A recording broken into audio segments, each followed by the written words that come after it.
കോഴിക്കോട് നഗരത്തിലെ ഏറ്റവും വലിയ ആകർഷണീയതയായ മിഠായി തെരുവ് രാത്രിയിൽ മാത്രമാണ് സുന്ദരമായി മാറുന്നത്.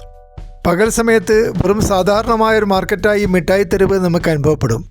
എന്നാൽ രാത്രിയിൽ വലിയ ആൾക്കൂട്ടം ഇവിടെ ഉണ്ടാവുന്നതുകൊണ്ട് അലങ്കാര വിളക്കുകൾ തെളിയുകയും റൊമാൻറ്റിക്കായ ഒരു അന്തരീക്ഷം മിഠായി തെരുവിൽ നിറഞ്ഞു നിൽക്കുകയും ചെയ്യും. യൂറോപ്യൻ നിലവാരത്തിലുള്ള ഇന്ത്യയിലെ അപൂർവം പെഡസ്ട്രിയൻ സ്ട്രീറ്റുകളിൽ ഒന്നാണ് മിഠായി തെരുവ്. പണ്ടുകാലത്ത് ഇവിടെ മിഠായികൾ മാത്രമാണ് വിൽപ്പനയ്ക്ക് ഉണ്ടായിരുന്നത്.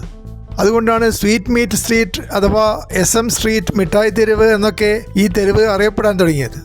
എന്നാൽ ഇപ്പോൾ വസ്ത്രങ്ങളും പാദരക്ഷകളും ആഭരണങ്ങളും വിൽക്കുന്ന ഒരു മാർക്കറ്റായി മിഠായി തെരുവ് അറിയപ്പെടുന്നു.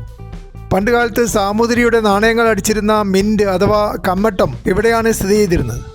ധാരാളം പൗരാണികമായ പോർച്ചുഗീസ് കെട്ടിടങ്ങളും ഇപ്പോഴും ഇവിടെ കാണാൻ പറ്റുന്നുണ്ട്. കേരള ഗവൺമെൻറ് 5 വർഷം മുമ്പ് 6.5 കോടി രൂപ ചെലവിൽ മിഠായി തെരുവ് നവീകരിക്കുകയുണ്ടായി. അങ്ങനെയാണ് ഈ പുതിയ അലങ്കാര വിളക്കുകൾ പ്രത്യക്ഷപ്പെട്ടത്. ബനാന ചിപ്സ് ഉണ്ടാക്കുന്ന ധാരാളം ചെറുകിട വ്യവസായങ്ങൾ ഇവിടെയുണ്ട്. അതുപോലെ ഇലക്ട്രോണിക്സ് വസ്തുക്കളും ഫാഷൻ ഉടയാടകളും കുട്ടികളുടെ വസ്ത്രങ്ങളും ഹലുവ സ്റ്റാളുകളും ഇവിടെയുണ്ട്.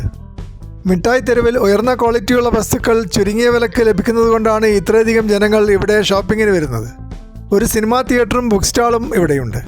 മിഠായി തെരുവിനെക്കുറിച്ച് നോവൽ എഴുതിയ SK പൊറ്റക്കാടിൻ്റെ ഒരു പ്രതിമ തെരുവിൻ്റെ തുടക്കത്തിൽ സ്ഥാപിച്ചിട്ടുണ്ട്. ഈ ഭാഗത്ത് കുറേയധികം ഇരിപ്പിടങ്ങളും ഒരുക്കിയിട്ടുണ്ട്. ധാരാളം മീറ്റിങ്ങുകളും സാംസ്കാരിക പരിപാടികളും ഇവിടെ അരങ്ങേറാറുണ്ട്.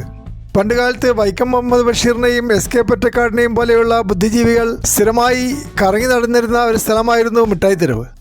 ഇവിടെ ഖാദി എംപോറിയവും പബ്ലിക് ലൈബ്രറിയും ഉള്ളതുകൊണ്ട് ധാരാളം ബുദ്ധിജീവികളും സാംസ്കാരിക പ്രവർത്തകരും എഴുത്തുകാരും നക്സലൈറ്റുകളും തുണിസഞ്ചി ഉപയോഗിക്കുന്നവരും ഇടതുപക്ഷ ആശയക്കാരും നിരീശ്വരവാദികളും ഇപ്പോഴും ഇവിടെ പതിവായി സന്ദർശിക്കുന്നുണ്ട്. കേരളത്തിൽ പുതുതായി ഉണ്ടാക്കിയ ഡിങ്കൻ മതത്തിൻ്റെ ആരാധകരെയും ബാലമംഗളം വിശുദ്ധ ഗ്രന്ഥമാണെന്ന് അവകാശപ്പെടുന്ന ആളുകളെയും മിഠായി തെരുവിൽ പരിപാടികൾ നടത്തുന്നതായി കാണാൻ പറ്റിയിട്ടുണ്ട്.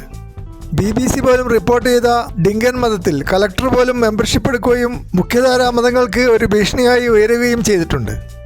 കോഴിക്കോട്ടെ മുതലാളിമാരുടെ പരിസ്വപ്നമായിരുന്ന ബുദ്ധിജീവികളും ഇടതുപക്ഷ ചിന്താഗതിക്കാരും ഇപ്പോൾ കോഴിക്കോട് നഗരം പിടിച്ചടക്കിയിരിക്കുന്നു. മുഖ്യധാരയിൽ നിന്ന് മുതലാളിമാരെ പുറത്താക്കുകയും ഇടതുപക്ഷം കൈക്കലാക്കുകയും ചെയ്ത ആദ്യ നഗരമായി ഇപ്പോൾ കോഴിക്കോട് മാറിയിരിക്കുന്നു.